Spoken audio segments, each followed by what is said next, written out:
Nick Fuentes sekarang mengklaim bahwa dia berpindah pihak karena gerakan sayap kanan baru ini menjadi sangat bodoh dan tidak masuk akal. Ini benar-benar kelewat goblok. Mari kita lihat apa yang sedang terjadi. Aku benar-benar berpindah pihak.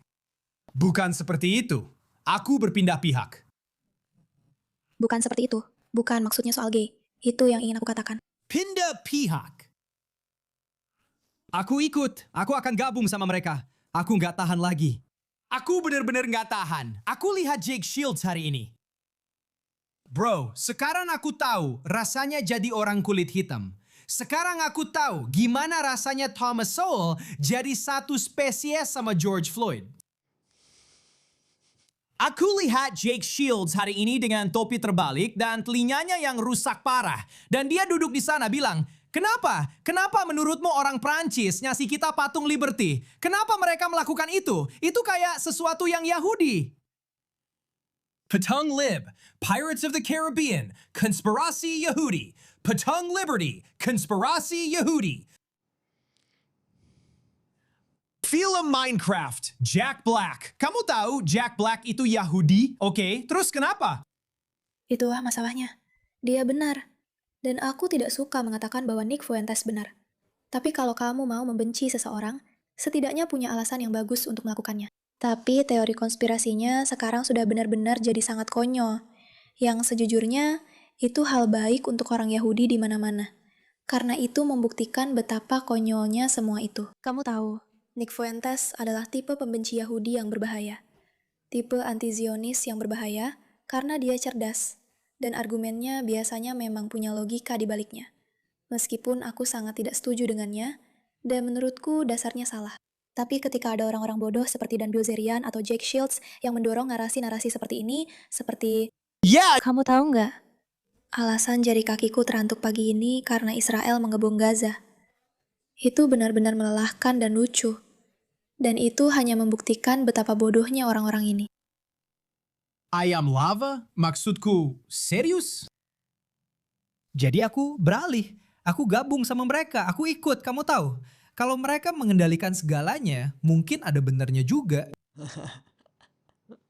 Kalau mereka sehebat itu, mungkin sudah saatnya pindah kubu. Mungkin sudah saatnya berhenti iri dan bertanya, apa sih yang membuat orang-orang ini yang begitu kecil dan sering dianiaya, tapi tetap berhasil dan terus sukses dalam apapun yang mereka lakukan? Mungkin memang ada sesuatu pada mereka, dan kita seharusnya mencoba belajar dari mereka. Bukannya membenci mereka hanya karena kita tidak memiliki tingkat kesuksesan yang sama. Saya pribadi tidak berpikir bahwa orang Yahudi mengendalikan media. Apa kamu pernah melihat betapa media sangat membenci mereka? Dan saya tidak berpikir orang Yahudi mengendalikan segalanya.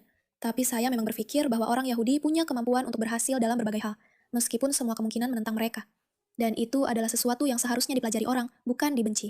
Jika apa yang kamu katakan itu benar, patung Liberty, Pirates of the Caribbean, Republic Belanda, Jack Black, Federal Reserve. Jika apa yang kamu katakan itu benar, kamu tahu, mungkin sudah saatnya untuk, kalau kamu tidak bisa mengalahkan mereka, bergabung saja. Siapa yang akan mengalahkan mereka lalu?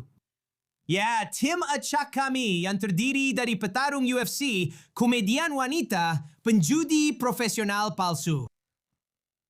Bro, kalau mereka penguasa jagat raya, kalau mereka punya kemampuan remote viewing, dan mereka mengendalikan badai di Saturnus, dan mengontrol keuangan global dan semuanya, siapa yang bisa mengalahkan mereka? Jake Shields dan Dan Bilzerian? Konyol. Mungkin anak Kasparian.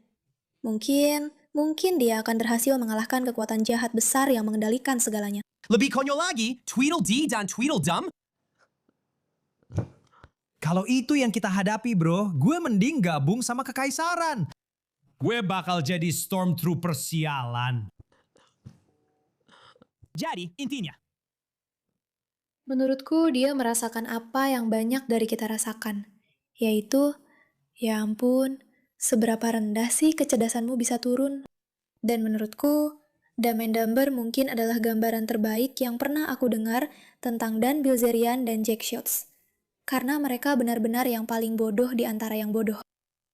ya ini memang sampai ke suatu titik. Kau tahu, Jake Shields bilang dia mendukung Federal Reserve. Rasanya, maaf, aku benar-benar gak habis pikir.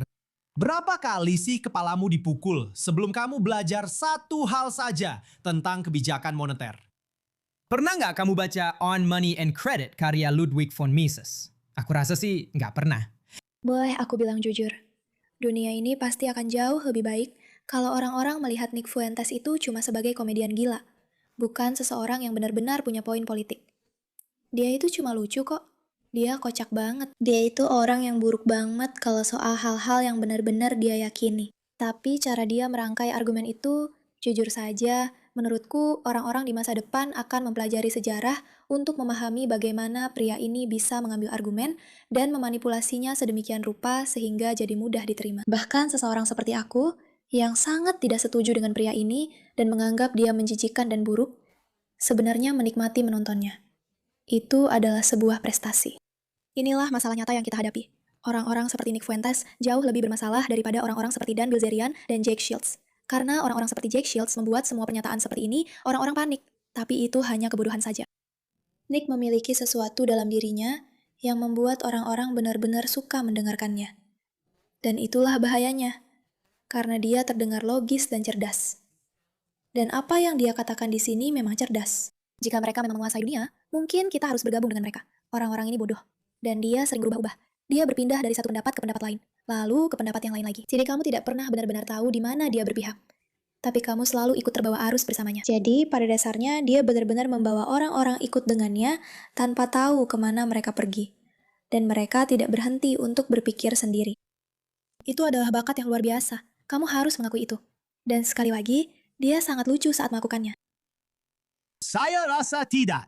Bisakah kamu jelaskan keseimbangan umum dan parsial kepada saya? Saya rasa tidak. Jadi kamu tahu di titik mana selama karirmu yang sering dipukul di kepala, kamu jadi ahli kebijakan moneter. Saya, pokoknya. Sekarang, kalau orang lain yang bilang begitu, kamu tahu. Kalau orang lain bilang itu ke saya, seperti David Friedman, anaknya Milton Friedman, ya sudah, masuk akal. Kamu memang lebih tahu dari saya. Saya menghormatimu. Tapi ini seperti ada seorang pria, dia bahkan tidak bisa menutup mulutnya karena dia bernapas lewat mulut. Dia benar-benar, dia duduk di sana bernapas lewat mulut, secara fisik terlihat seperti monyet, dan dia akan bilang, kamu tidak boleh mengkritik Federal Reserve atau apalah. Maksudku, bro. Tahu batasmu. Tahu batasmu. Kamu di sana untuk menghadang penjaga Turning Point USA. Itu tujuanmu di sana. Oke. Aduh, ini sudah keterlaluan. Rasanya sudah terlalu berlebihan. Dan aku sudah lama ingin mengatakannya. Tapi kita harus bersikap baik. Begitulah baiknya aku sebagai orang. Aku sudah memendam ini begitu lama. Dan orang-orang bilang aku orang jahat. Padahal aku rasa aku orang baik.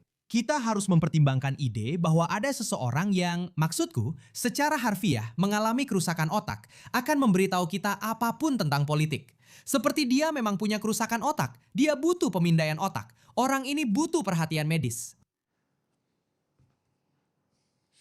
Maksudku, kalau kamu dalam keadaan normal, kamu lihat kan dia kayak, aku seharusnya berhenti sekarang. Oh tidak, aku masih punya hal lain untuk dikatakan. Aku seharusnya berhenti sekarang. Aku masih punya beberapa hal lagi untuk dikatakan.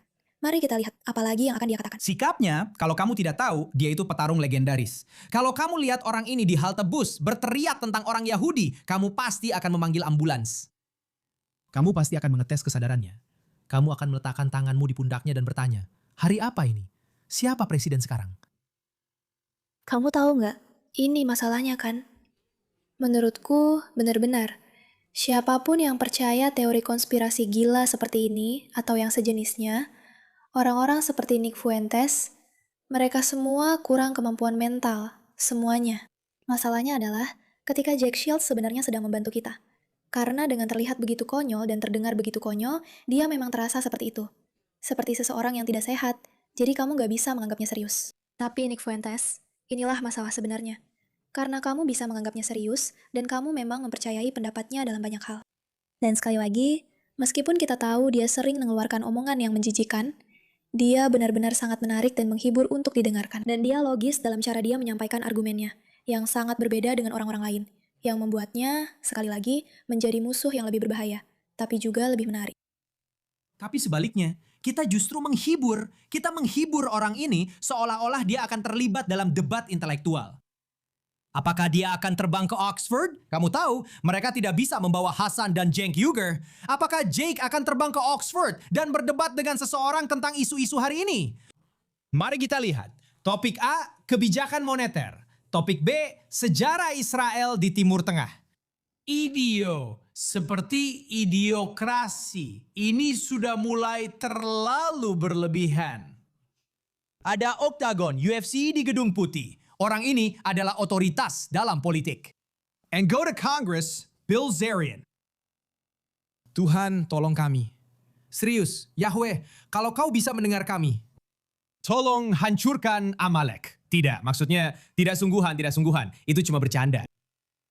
Tapi serius bro, mungkin mereka memang ada benarnya. Boleh aku bilang, seperti yang sudah sering aku katakan, aku benar-benar merasa bahwa apa yang kita lihat ini adalah indikator dari masalah yang jauh-jauh lebih besar di masyarakat. Seperti, kenyataannya orang-orang mau mendengarkan orang-orang yang jelas-jelas tidak punya kemampuan intelektual. Bahkan, konsistensi intelektual dasar saja tidak ada. Dan menganggap mereka sebagai otoritas atau orang yang seharusnya masuk ke pemerintahan itu, benar-benar menunjukkan betapa kacaunya masyarakat kita kan? Ini jauh lebih parah dan lebih buruk daripada sekedar kebencian terhadap Yahudi, yang justru membuat mereka terdengar sangat konyol. Dan aku yakin Nick Fuentes tidak berencana untuk berpindah pihak. Tapi apa yang dia katakan di sini penting untuk disadari oleh pihaknya. Seperti, kalau kalian mau bersikap buruk terhadap orang Yahudi, setidaknya terdengar cerdas. Dan penting bagi kita untuk mengingat hal itu. Seperti, lihat betapa bodohnya mereka. Mari kita terus tekankan itu karena mereka memang sebodoh itu.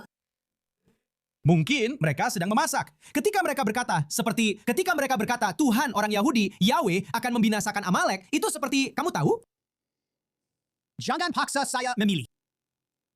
Untung saja kalian punya saya, karena kalau ada pertanyaan antara Shabbos Kestenbaum dan Jake Shields, saya tidak tahu akan berada di pihak siapa. Saya hanya bisa bilang begitu. Kalau saya bukan figur publik dan harus memilih antara Shabbos Kestenbaum dan Jake Shields, saya tidak tahu akan berada di pihak siapa. Saya hanya bisa bilang begitu. Kamu tahu? Shabbos Kestenbaum baru saja disebut oleh Nick Fuentes, sebuah pujian dengan cara paling khas Nick Fuentes. Pada dasarnya dia bilang, logika itu penting. Memang penting. Aku ingin sekali melihat Nick dan Shabbos berdebat. Aku benar-benar ingin melihat itu. Jadi untungnya kalian punya aku di sini. Kalian tidak perlu memilih, itu pilihan palsu. Pilih Amerika dulu. Kita tidak perlu berurusan dengan IQ rendah. Ini bahkan bukan antisemitisme ber-IQ rendah. Ini cuma IQ rendah saja, tidak ada apa-apanya. Itu saja. Tepat sekali. Semuanya ber-IQ rendah. Dan memang orang-orang ber-IQ rendah yang mudah terjebak pada antisemitisme ber-IQ rendah. Ini berbahaya. Nick Fuentes itu berbahaya, akan selalu berbahaya. Dan memang ini masalah yang harus dilawan. Tapi Jake Shields dan Dan Bilzerian, jujur saja, mereka melakukan pekerjaan kotor untuk masyarakat kita. Mereka membuktikan betapa bodohnya mereka setiap hari. Dan jika orang-orang bodoh akan mendengarkan dan terpengaruh oleh itu, memang sejak awal tidak ada harapan untuk mereka. Tidak ada yang bisa dilakukan, dan tidak ada argumen intelektual, tidak ada argumen logis yang akan membantu mereka. Jika kamu benar-benar menganggap Dan Bilzerian adalah otoritas dalam suatu hal, jika kamu benar-benar percaya itu, aku tidak bisa membantu. Tidak ada yang bisa membantu. Kamu tidak akan pernah bisa dibantu. Kamu akan selalu bodoh dan keras kepala. Tapi untuk orang-orang lain di luar sana, kita masih punya banyak pekerjaan yang harus dilakukan. Bagaimanapun, terima kasih atas perhatianmu terhadap masalah ini. Dan aku yakin, Nick Fuentes tidak akan masuk agama Yahudi dalam waktu dekat.